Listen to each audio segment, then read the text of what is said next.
Teliamura news বাংলার পর্দায় আপনাদের পরবর্তী নির্বাচন সংক্রান্ত আপডেট দিতে গিয়ে আমরা জানাতে চাইব 11 তেলিয়ামুড়া মহারানীপুর কেন্দ্রে মথা মনোনীত প্রার্থী উৎপল দেববর্মা প্রায় জিততে চলেছেন। 6 রাউন্ডের গণনা হবে, 5 রাউন্ডের গণনা শেষ হয়েছে। 5 রাউন্ড গণনা শেষে মথা প্রার্থী উৎপল দেববর্মা 11,066 ভোটের বিশাল ব্যবধানে এগিয়ে রয়েছেন। এখনও পর্যন্ত মথা প্রার্থী উৎপল দেববর্মার প্রাপ্ত ভোটের সংখ্যা হচ্ছে 15,738টি, যেখানে বিল্লু জমাতে পেয়েছেন 4,671টি ভোট। অর্থাৎ আর কিছুক্ষণের মধ্যেই চূড়ান্ত ফলাফল বেরিয়ে আসবে, যেখানে এখনও পর্যন্ত 6 রাউন্ডের মধ্যে পঞ্চম রাউন্ডের গণনা শেষ হয়েছে।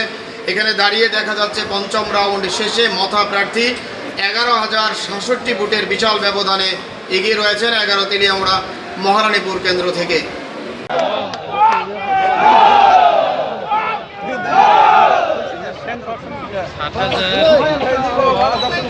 খুবই আনন্দিত, খুবই খুশি। আজকে আমরা এই চাকমাঘাট SDM-এ আজকে গণনা ফার্স্ট রাউন্ড তো খুব ভালো হয়েছে। ত্রিপুরা মতো থেকে 3,600 পাইছে, আর বিজেপি তারা তো মাত্র 600 পাইছে।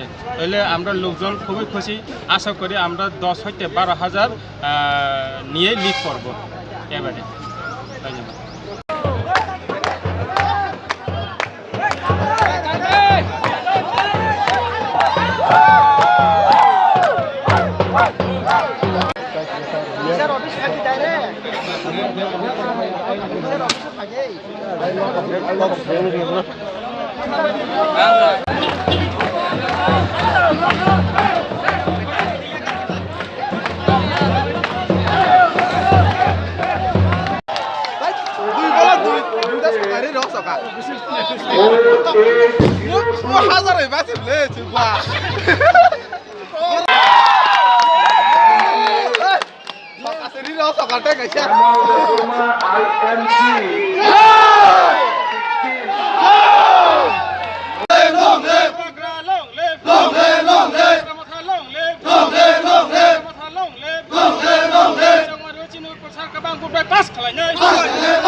Long live!